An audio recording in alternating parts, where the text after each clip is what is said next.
गुरुजी नमस्कार। जी भैया, राधे राधे। गुरुजी मुस्लिम समाज से बिलोंग करता हूँ। जी जी। और मैं पिछले आज तीसरा या चौथा दिन है मैं आपकी कथा में सुबह से शाम तक रहता हूँ। जी। मैंने इन दिनों में चार दिनों में ये देखा कि आपके द्वारा जो कथा कही गई है, हाँ, उस कथा में कहीं से भी धर्म या धर्म विशेष से किसी भी तरह का कोई लेना देना नहीं है। जी जी जी। सारा जो एक मैसेज है वो है मानवता का। मानवता। जी। मानवता के प्रेम के लिए ही सारे धर्म का उत्थान, मतलब ईश्वर ने अगर किसी को किसी भी धर्माचार्य या किसी भगवान को भी अगर दुनिया के अंदर भेजा है तो धर्म की नहीं, मानवता की सेवा के लिए भेजा है। जी जी। लेकिन ये मैसेज देखे दिया है कि धर्म के अनुसार मानव की सेवा करना। बिल्कुल। जो जिस धर्म से बिलोंग करता है, चाहे वो मुस्लिम हो, ईसाई हो, हिंदू हो, वो अपने गॉड ऑफ मैसेंजर से ये दुनिया को बताना चाहता है कि मानव सेवा से ही ईश्वर को प्राप्त करा जाता है। भागवत सुनने से मानवता जागती है। मानव मात्र के कल्याण के लिए भागवत जी हैं। जी जी। सबके उत्थान के लिए। जी जी। तो आपको बहुत अच्छा लगा? बहुत अच्छा लगा।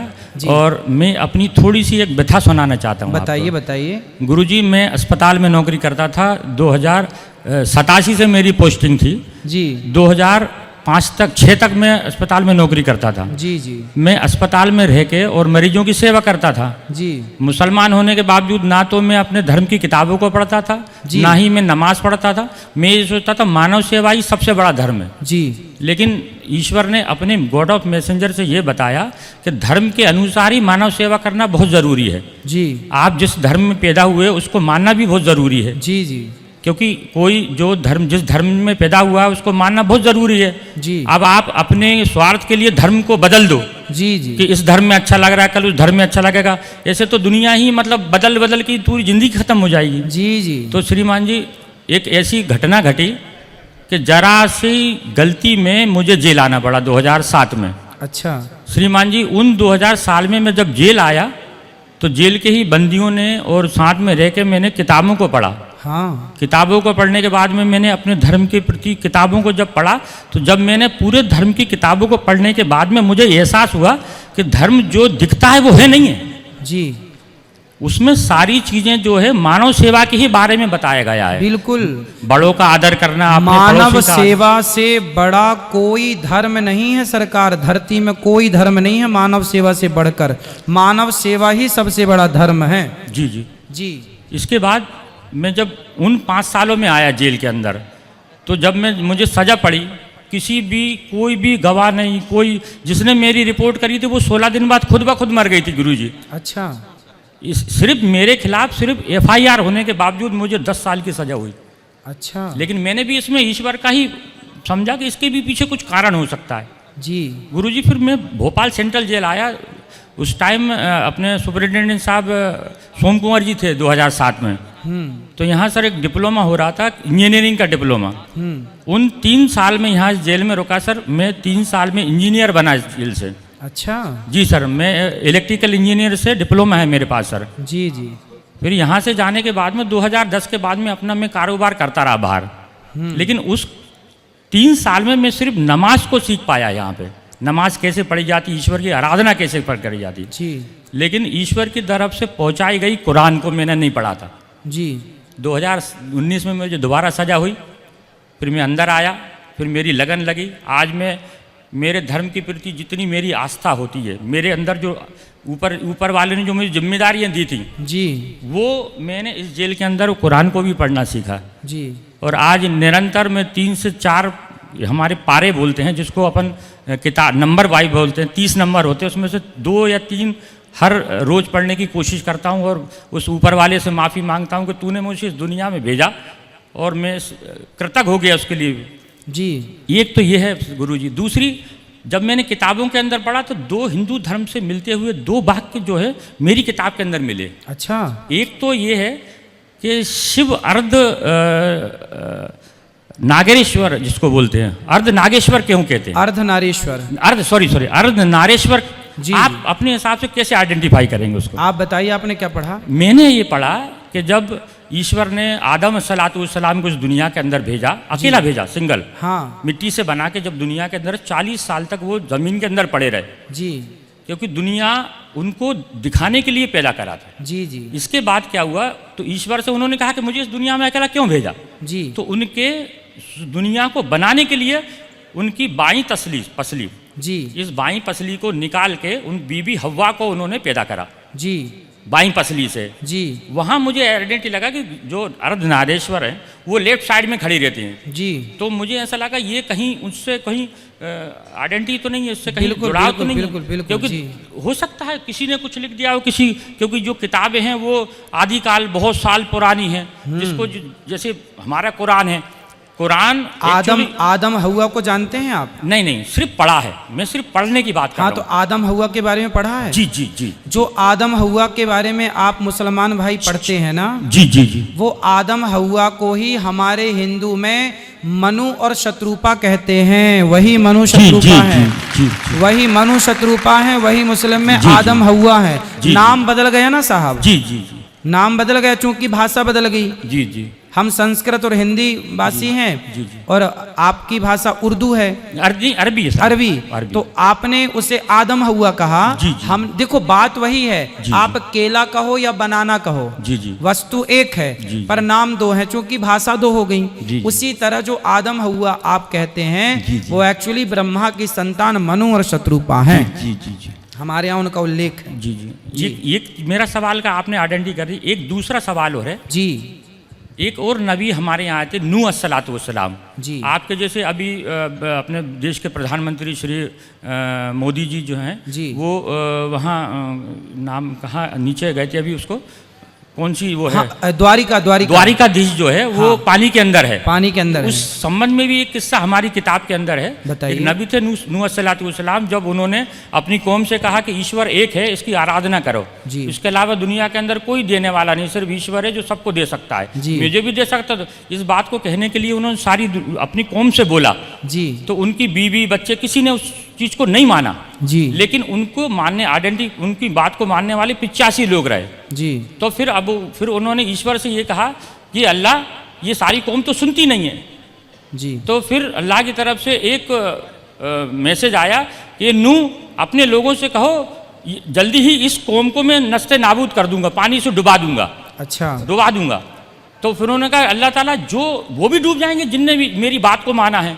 तो उन्होंने कहा एक नूह एक कश्ती बनाओ, उस कश्ती में जो तुम्हारे मानने वाले उस कश्ती में बैठ जाएंगे, और वो जो है जो बच जाएंगे, और जो तुम्हारी बात को नहीं मानेंगे वो सारी इसके अंदर जो है पानी में डूब जाएंगे। थोड़ा सा मैं ये नहीं कह रहा कि ये सारी चीज़ें एक दूसरे से सही है, नहीं मिलती हैं, सिर्फ मिलती हैं। वही हमारे शास्त्रों के यहाँ आधार पे। हमारे यहाँ जब भगवान मत्स्य बनकर आए, जी, जी। तो मत्स्य भगवान ने सत्यव्रत नाम के राजा को कहा कि तुम जिसको चाहो इस नाव में रख लो, वो रह जाएगा, बाकी प्रलय काल में सब डूब जाएगा।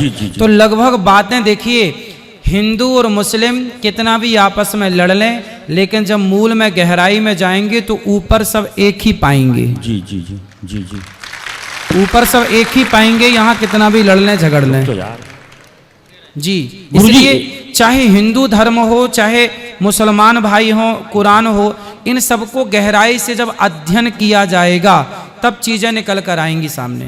गुरुजी, एक सवाल का जवाब आपके द्वारा पिछले 5-4 दिनों में ये पूछा जा रहा, कहा जा रहा है कि शराब और मांस जो इस्तेमाल करता है वो जो है कलयुग का है साथी है जी। तो गुरुजी मैं आपको मेरी तरफ से खुद बताना चाहता हूँ जी कि मुस्लिम धर्म के अंदर सबसे बड़ी अगर किसी चीज़ की मनाही है तो वो है शराब। अच्छा, शराब को तो हराम करार जाएगा। फिर मुसलमान भाई तो शराब पीते नहीं होंगे? गुरुजी, जो मुसलमान है, मैं आपको बहुत अच्छी बात बता रहा हूँ, अगर आप उसको बिल्कुल जो मुसलमान है वो दारू नहीं पी सकता, और जो दारू पीता है वो मुसलमान नहीं है। साफ कुरान हमारा कह रहा है जो हमारी बात को मानता है वो हमारा है, जो हमारी बात को नहीं मानता हम में से नहीं है। साफ लिखा है सर। अच्छा, बिल्कुल, ये मैं अपनी किताब का आइडेंटिफाई कर रहा हूँ। जो कुरान की बात को मानता है वो मुसलमान है, जो कुरान की बात को नहीं मानता वो हम में से नहीं। हम में से नहीं मतलब वो मुसलमान नहीं। अच्छा जी। दूसरी मांस की जो है मांस की जो प्रकृति है, प्रकृति तो ईश्वर ने जगह जगह अपने हिसाब से एक जो भोजन श्रृंखला बनाई है, वो भोजन श्रृंखला के अनुसार जो मुस्लिम जो धर्म है वो अरब से आया है जी। अरब। आज से जब इस्लाम धर्म आया तो उस वक्त वहाँ सिर्फ रेगिस्तान था, इसके अलावा कुछ नहीं है। जी जी। कुछ भी नहीं था, सिर्फ एक तरह का फल पैदा हुआ करता था, वो था खजूर, जो आज भी पैदा होता है। इसके अलावा किसी तरह का अन्न नहीं या किसी तरह की कोई सब्जी या किसी तरह का कोई भी कुछ भी नहीं होता जी। तो एक वक्त ऐसा आया कि वहाँ खजूर की पैदाइश नहीं हुई जी। ये किताब के अंदर है जी। खजूर की पैदाइश नहीं हुई। अब आदमी जिंदा रहने के लिए क्या करे जी। तो वहाँ रेगिस्तानी बकरा नहीं होता सर, वहाँ पे बकरे को नहीं पाला जाता अरब के अंदर। मैं सारे हिंदुओं को भी ये बताना चाहता हूँ, अरब के अंदर भेड़ पाली जाती है। भेड़ क्योंकि जो गर्मी को सहन कर सके, और दूसरा है ऊँट। दो जानवरों की वहाँ पैदाइश होती, तीसरा जानवर वहाँ कोई होता ही नहीं है जी। अगर होता है तो कुछ ऐसी जगह होंगी विशेष जहाँ पे जंगल होंगे या कुछ होगा, लेकिन ज़्यादातर राजस्थानी जो जानवर दो हैं। जी जी। तो गुरुजी जो मुसलमानों का एक तो ये तो आहार श्रृंखला में आ गया, मजबूरी में जिंदा रहने के लिए क्या खाएं। हाँ हाँ। पहली चीज। दूसरी चीज ये है जो बकरे वाली बात आई, उसकी मैं थोड़ी सी आपको चर्चा करके बता देता हूँ। हमारे धर्म के अंदर एक नबी आए थे, इब्राहिम अस्सलातुवस्सलाम जी। और इब्राहिम अस्सलातुवस्सलाम काबा जो हमारा बना है सर, उन्हीं के टाइम का है काबा के अंदर 365 मूर्तियों की पूजा हुआ करती थी इब्राहिम अस्सलातुवस्सलाम के वक्त के अंदर। मूर्ति की पूजा होती। कौन सी मूर्तियों की? वो बहुत सारी मूर्ति, हर अपने देवता को मानते थे उसमें। अच्छा। हाँ। तो एक वक्त का किस्सा था कि जब सारे लोग ईद की नमाज पढ़ने जाया करते थे। ये हदीस की बात बता रहा हूँ, अगर कोई है तो ये बिल्कुल मैं कोई अपने मन से नहीं बता रहा हूँ। मैं मुसलमान सर, किताब पढ़ के मुसलमान बना हूँ जी। मैं सुना सुनाया मुसलमान नहीं हूँ। मैंने धर्म को पहले पढ़ा है, फिर उसके ऊपर लागू करा है, अमल किया है। अमल करा। मैंने किसी से मुल्ला ना मौलवी से मैंने किसी से ज्ञान की प्राप्ति नहीं करी, मैंने किताबों का ज्ञान पढ़ा है। बिल्कुल ऐसे ही होना चाहिए। और मुसलमानों को भी अपने धर्म ग्रंथों को खूब इनकी तरफ पढ़ना चाहिए गहराई से। मतलब मैंने जो पढ़ा फिर उस पर अमल करा, उन चीज़ों पे अमल करने की कोशिश करी। जी जी जी। तो फिर क्या हुआ, इब्राहिम अस्सलातुवस्सलाम ने कि उनकी औलाद में थी इस्माइल अस्सलातुवस्सलाम जी। तो जब एक ईश्वर ने एक मैसेज दिया, 60 साल की उम्र के अंदर उनको कोई औलाद पैदा नहीं हुई जी जी, औलाद पैदा नहीं हुई। तो जब उनकी पत्नी ने कहा कि उस वक्त जो नबी के बेटे ही नबी बना करते थे जी जी, तो उन्होंने कहा 60 साल की उम्र हो गई अपनी, आज जो है तुम मर जाओगे तो तुम्हारे बाद की चीज़ों को कौन आगे बढ़ाएगा, तुम्हारी कौम को कौन चलाएगा जी जी। तब अल्लाह ताला ने उनको एक औलाद अता फरमाई। अच्छा। उस वक्त शैतान ने उनसे ये कहा कि अल्लाह ताला ये तुम्हारा नबी है, अगर तुम इसको औलाद दे दोगे उसके प्यार में तुम्हें मानना भूल जाएगा ये। अच्छा। शैतान ने ये कुरान के अंदर शैतान को बार बार बताया गया है। शैतान, ये शैतान कौन है? शैतान एक वो है जो सबसे ज्यादा ईश्वर की पूजा करता है। वो ईश्वर को मानता है लेकिन ईश्वर को किसी को मानने नहीं देता वो। अच्छा, वो खुद मानता है, खुद मानता है, दूसरों को नहीं मानने देता वो। अच्छा। उसी का नाम शैतान है जी। वो जी। बहुत लंबा किस्सा है वो, आप अगर कभी मौका मिले तो जी जी जी जी। आप गुरुजी मेरा आपसे निवेदन है, आप जिस दिन कुरान के हिंदी वर्जन को पढ़ लेंगे हाँ, तो मुसलमानों के बारे में मान्यता ही आपकी बदल जाएगी जी। जो मुसलमान दिखता है वो मुसलमान नहीं है सर। अच्छा। जो मुसलमान है ही नहीं, जो दिखता है। फिर मुसलमान तो वो है जो अपने पड़ोसी को भूखा नहीं देख सकता। वाह। ईश्वर अल्लाह ताला ने कुरान के अंदर पढ़ा, कुरान के अंदर बताया है कि पड़ोसी नाराज में नाराज, डायरेक्ट उसने कह दिया सर।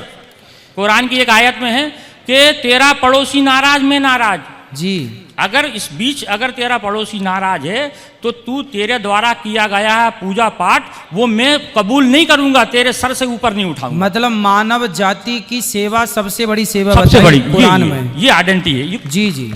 कुरान जो है फिर क्या, फिर ये बकरों की बलि की प्रथा। इब्राहिम अस्सलाम ने जी, जब उनने ईश्वर ने, शैतान ने उनको भड़काया जी, तो ईश्वर ने कहा कि मेरा सच्चा बंदा होगा तो मुझे नहीं छोड़ेगा जी।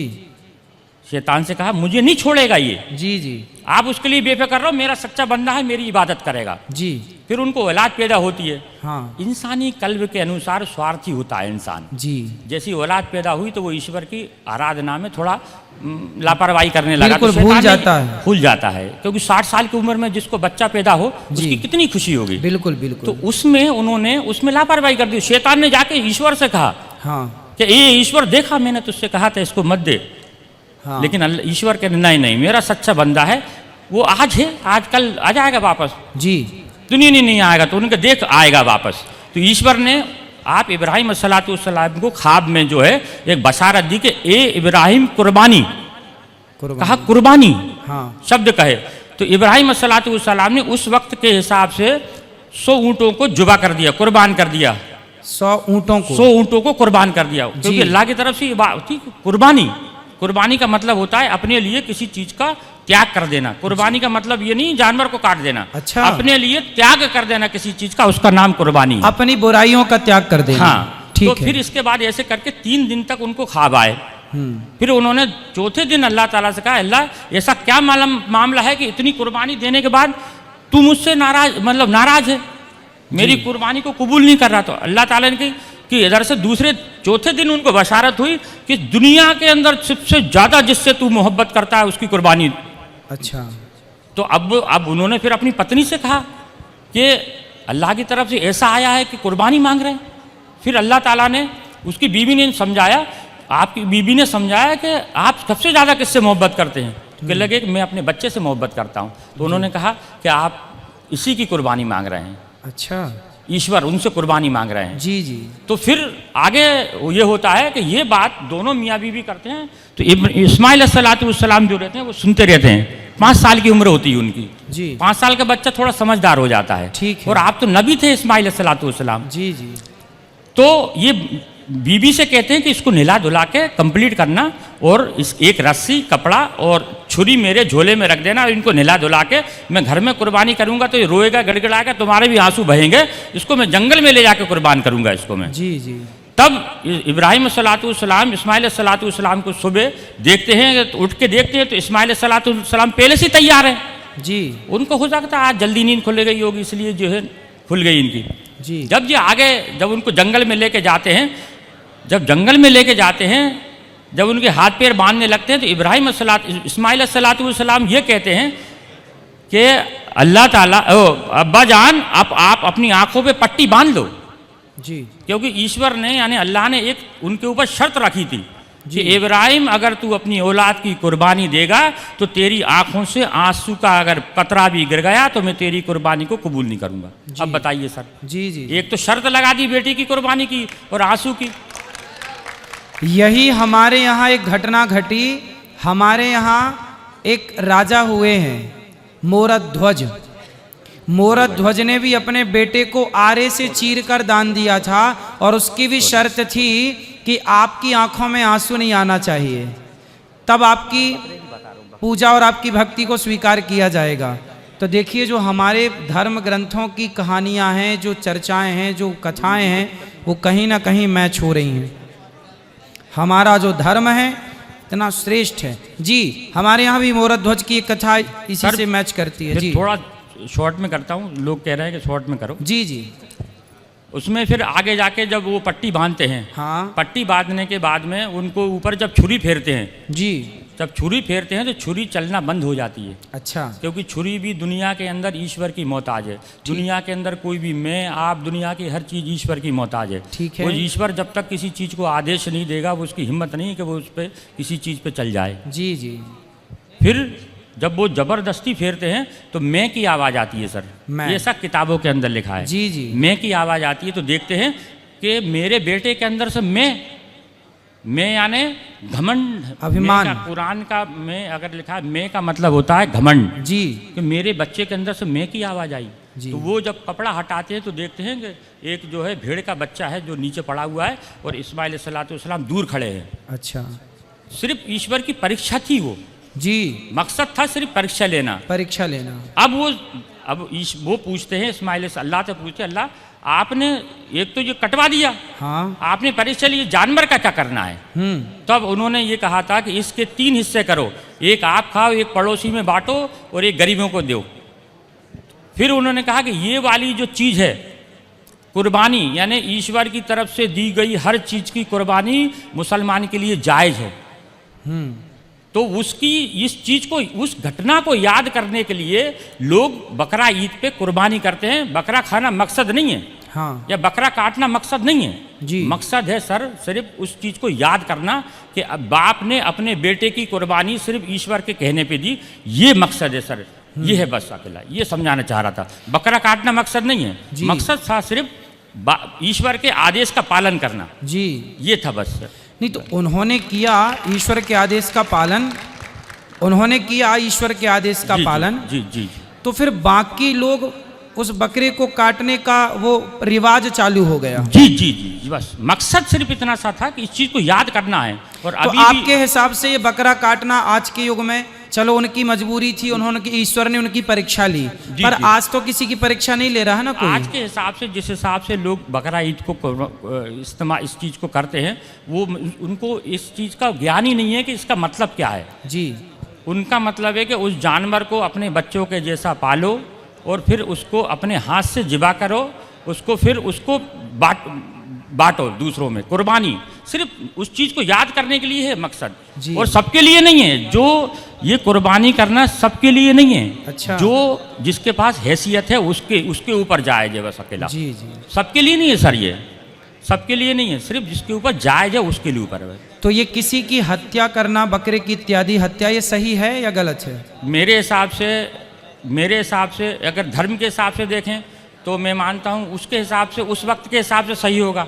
हाँ। अब आज के हिसाब से ये बड़े बड़े धर्म गुरु हैं, वो आपके, क्योंकि हर धर्म के गुरु होते हैं, जैसे आप हिंदू धर्म के आइडेंटिफाई हैं, आप जैसा आदेश देते हैं, अगर मैं अपने यहाँ से कहूँगा कि नाजायज़ है तो ये उनकी खिलाफत हो जाएगी, उनकी बुराई हो जाएगी। जी। और बुराई मतलब ये है कि किसी धर्म के प्रचारक की बुराई करना।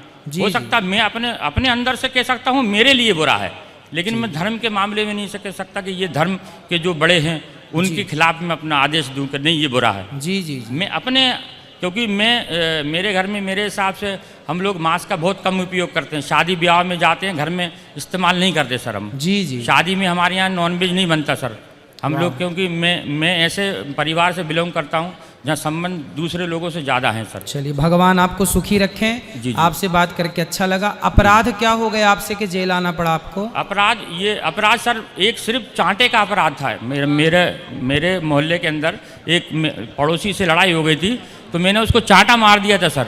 अच्छा। तो उसकी थाने में रिपोर्ट कराने गए कि मेरा चांटा कर दिया, तो हमारे दुश्मनों ने वो कहा कि चांटे की क्या रिपोर्ट करना, अपनी बीवी से उन्होंने 76 लगवा दिया था सर।